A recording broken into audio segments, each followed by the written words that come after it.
अगर आप कक्षा 9वीं में हैं तो आप हमारे इस YouTube चैनल से पढ़ सकते हैं। ठीक है, तो देखिए जैसा कि आप लोगों को पता है कि कक्षा 9 के मैथ का पहला चैप्टर है संख्या पद्धति। तो देखिए दोस्तों, संख्या पद्धति का मतलब होता है कि जैसे हम लोग संख्याएं लिखते हैं, जैसे मान लीजिए हम कहीं सामान लेने गए, हमने बोला कि भाई हमने 2 बिस्किट लिए, या फिर कहीं बोलते हैं कि जैसे भैया हमने उनसे 1000 कर्ज लिए, तो मतलब 1000 क्या होता है, माइनस में होता है 1000, मतलब कर्ज लिए। तो मतलब यही क्या है, संख्याएं हैं, ये सब संख्याएं हैं, इसको हम संख्या के रूप में लिखेंगे।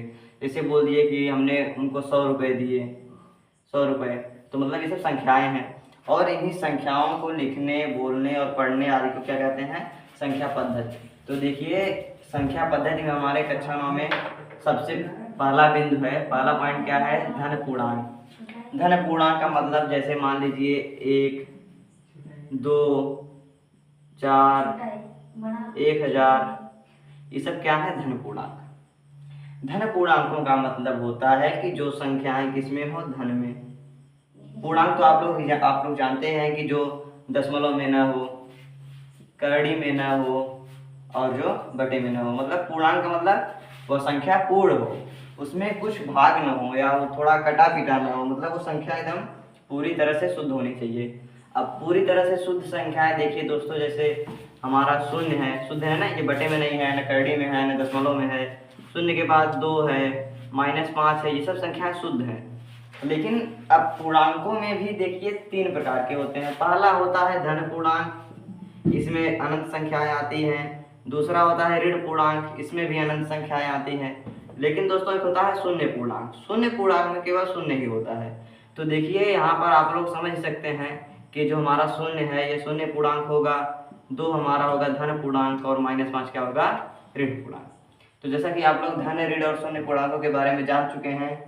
अब देखिए दोस्तों, ये जो संख्याएं होती हैं ये होती हैं समुच्चय के अंतर्गत। जैसे मान लीजिए हमारी संख्याएं हैं 2, 5, 4। अब देखिए दोस्तों, ये हमारी संख्याएं जो हैं ये धन समुच्चय के अंतर्गत आती हैं। किसके अंतर्गत, धन पूर्णांक, ये धन पूर्णांकों के अंतर्गत आती हैं। देखिए दोस्तों, इसका मतलब होता है समुच्चय। समुच्चय का मतलब समूह। जैसे ये संख्याएं धन पूर्णांकों का समूह है, वैसे ही ये जो -2 है, -5 है, -1 है, तो ये सब क्या है, ऋण पूर्णांकों का समूह है। तो इसे हम बोलेंगे कि ऋण पूर्णांकों का समुच्चय। ठीक है, तो अब आगे हम लोग क्या जानेंगे, हम लोग जानेंगे योग, पूर्णांकों का योग। तो चलिए हम पूर्णांकों के योग के बारे में चर्चा करते हैं। क्या करेंगे, पूर्णांकों के योग, पूर्णांकों के योग। अब आप लोग बोलेंगे कि पूर्णांकों का योग का मतलब जैसे 2 है प्लस इसमें 1 कर दिए, 3 आ गया, बस यही है पूर्णांकों का योग। लेकिन देखिए दोस्तों, इस पर कुछ नियम भी होते हैं। हमारा पहला नियम क्या है, देखिए क्रम विनिमय नियम। मतलब कि जैसे 2 है, अगर 2 में 3 को प्लस कर रहे हैं कितना आएगा, 5 आएगा। और अगर 3 में 2 को प्लस कर रहे हैं ये भी 5 आएगा। इसका मतलब है क्रम विनिमय। क्रम विनिमय का मतलब होता है, क्रम विनिमय